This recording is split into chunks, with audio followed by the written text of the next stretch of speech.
사랑과 마음 상담센터에서 보내드리는 새벽 프로그램 이른 아침 햇살 받기입니다. 이 시간 말씀을 통해 자신의 존재를 인식하고 성찰하며 하나님의 은혜를 누리는 시간 되시길 바랍니다.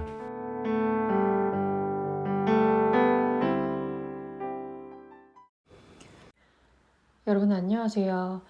오늘은 미혹을 받는 이유라는 주제로 말씀을 나누고자 합니다.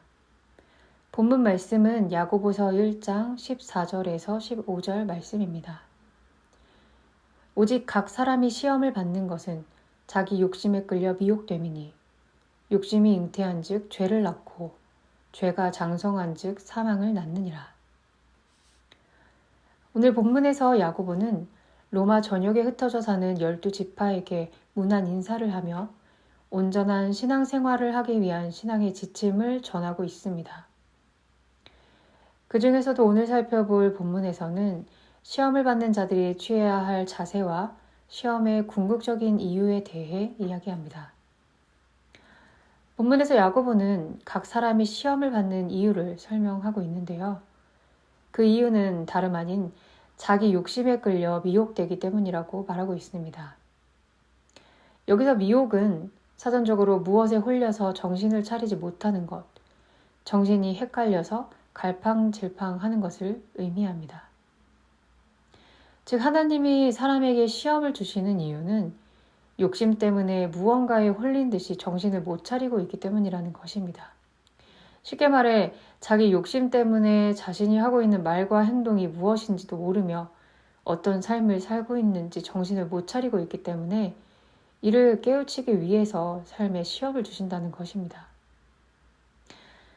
저는 이 부분을 해석해 보면서 의문이 생겼습니다. 이러한 이유 때문이라면 굳이 하나님이 사람들의 삶에 관여해서 시험을 주실 필요가 있었을까요? 단순히 정신을 차리게 하기 위해서 하나님은 사람들에게 시험을 주시는 걸까요? 이어서 오늘 본문의 15절을 보면 그 이유가 무엇인지 더 명확하게 알 수 있습니다. 야고보는 욕심이 잉태하면 죄를 낳고 이 죄가 장성하면 사망을 낳는다고 말하고 있습니다. 이 말인즉슨 욕심에서 죄 그리고 사망으로 이어지는 이 인과관계는 곧 인간들에게 내려질 심판과 결부되어 있다는 것을 의미합니다. 그렇다면 이것을 왜 이렇게 결부시켜서 생각해 보아야 할까요? 요한복음에서 사도 요한이 한 말을 보면 더 정확하게 이해를 할 수가 있습니다.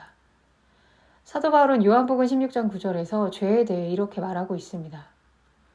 죄에 대하여라 함은 그들이 나를 믿지 아니하며 죄는 곧 예수 그리스도를 믿지 않는 것입니다.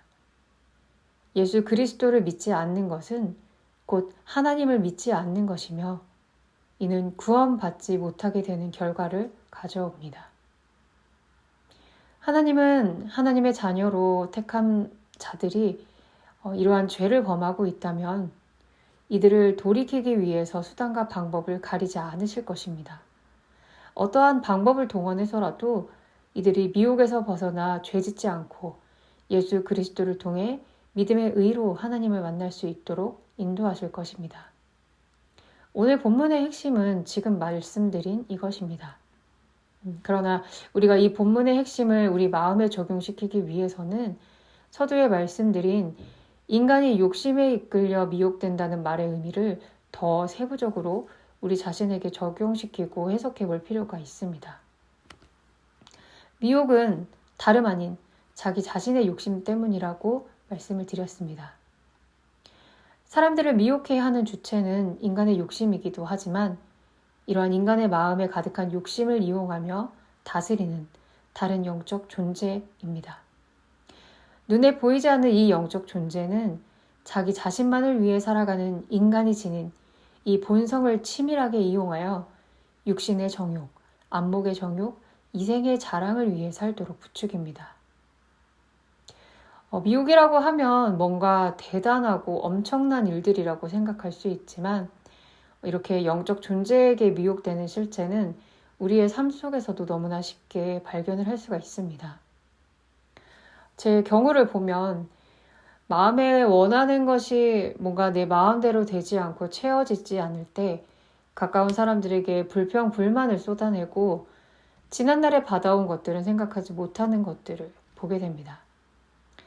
정말 받은 것은 생각 못하고 아주 사소한 거 하나 채워주지 않는 것에 대한 섭섭한 마음을 토로하면서 관계를 깨뜨리게 되는 것입니다.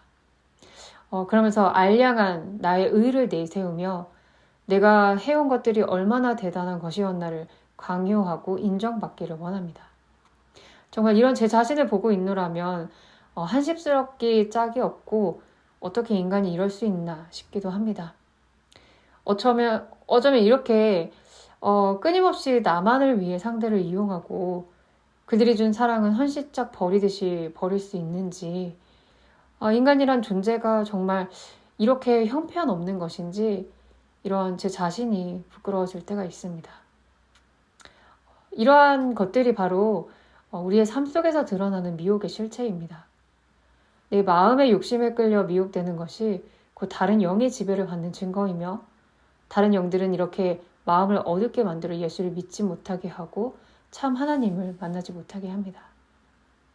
미혹이라는 것은 대단한 것이 아니라 우리의 작은 삶 속에서 이미 아주 소소하게 드러나고 있습니다. 가족 관계, 또 그 외의 다른 사람들과의 관계, 직장에서 발생하는 작은 사건, 사고들을 통해서 우리는 발견을 할 수가 있습니다. 그렇지만 우리는 이런 작은 것들을 미혹이라고 알아차리지 못하게 됩니다. 너무나 사소한 것이기 때문에 대수롭게 여기지 않고 그냥 넘기기 때문입니다. 그러나 영적 미혹은 정말 우리가 생각지도 못하게 아주 사소한 것에 이미 들어와 있는지도 모릅니다. 그리고 이미 내 속에 이 미혹시키는 주체인 다른 영은 정말 나로 하여금 예수를 만나지 못하도록 인식할 수도 없게 아주 세밀하게 들어와 있는지도 모릅니다. 이러한 것들을 생각해 볼 때 나의 마음과 생각을 주관하며 살고 있는 것이 과연 나 자신인지 아니면 그런 나를 조종하며 사는 어떠한 다른 영적 존재인지 알 수가 없습니다. 그렇지만 희망적인 것은 하나님이 택한 자들에게 이런 상태를 깨닫게 해주신다는 것입니다. 그래서 야고보가 하는 이 다음의 말이 무슨 의미인지를 우리는 알 수 있게 됩니다. 너희가 알 것은 죄인을 미혹된 길에서 돌아서게 하는 자가 그의 영혼을 사망에서 구원할 것이며 허다한 죄를 덮을 것임이라. 하나님은 우리가 받는 그 미혹의 이유가 무엇인지 나의 존재의 본질을 처절하게 보면서 깨닫게 하시고 또 그 미혹된 길에서 돌아서게 하시는 이가 오직 예수 그리스도이심을 알게 하십니다. 예수 그리스도를 믿는 믿음으로 죄 없다 하시며 구원을 받을 수 있도록 하십니다. 저는 사실 이 설교를 준비하면서 너무 힘이 듭니다. 이미 이런 내용의 말씀을 수없이 들었기 때문에 이렇게 알고 있는 게 뭐 그리 어려운 거냐라고 생각할 수는 있지만 말씀은 정말 우리의 외적 행위나 어떤 피상적인 생각에 적용하는 것이 아니라 보이지 않는 마음 깊은 곳에 적용이 되는 것이기 때문에 정말 제가 미처 인지하고 있지 않은 그 어딘가를 계속해서 자극을 하고 있는 것 같습니다. 미혹이라는 이 내용을 준비하면서 좀 어느 때보다도 잘 정리가 되지 않는 것 같고 좀 많이 힘이 들기도 합니다. 하나님은 정말 저로 하여금 얼마나 내 마음이 나의 욕심으로 인해서 어떻게 미혹당하고 있는지를 정말 아주 세밀하게 또 아프게 느낄 수 있도록 인도를 해주시는 것 같습니다.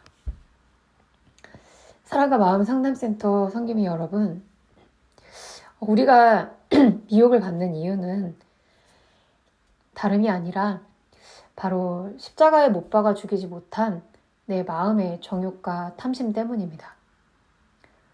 때로 나는 이미 정욕과 탐심을 죽였다고 착각하며 마음의 거짓 평안이 찾아오기도 할 것입니다. 그러나 일정 시간이 지나면 그러한 평안도 가짜고 얼마나 나라는 존재가 오직 나만을 위해 사는 자기 중심적인 자기 우상 숭배적 존재인지를 더욱더 뼈저리게 느끼게 됩니다. 우리는 내 자신이 이 미혹으로부터 마음의 정욕과 탐심으로부터 자유로워졌다는 것을 스스로 장담할 수 없습니다. 오직 하나님만이 나의 마음을 아시고 내가 십자가에 죽었는지 알고 계십니다. 미혹은 언제든 우리 삶에 소리 없이 찾아오고 내가 알아차리기도 전에 그 미혹에 따라 말하고 행동하며 살게 하고 있을 것입니다. 그렇지만 하나님은 우리에게 말씀 깨달음을 주시고 내가 어떻게 미혹받고 있는지를 점차 분별할 수 있는 힘을 주십니다. 여러분, 오늘도 우리의 삶 속에 알아차릴 수 없게 조용히 찾아와 있는 이 미혹이 무엇인지를 함께 생각해 보시면서 우리 자신을 하나님께 맡겨보는 그런 한 해를 보내셨으면 좋겠습니다. 감사합니다.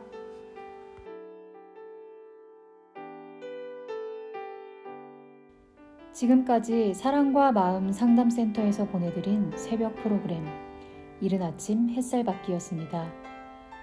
오늘도 마음을 치료하시는 하나님의 사랑을 느끼며 믿음 안에서 마음의 쉼을 누리는 하루를 보내시길 바랍니다.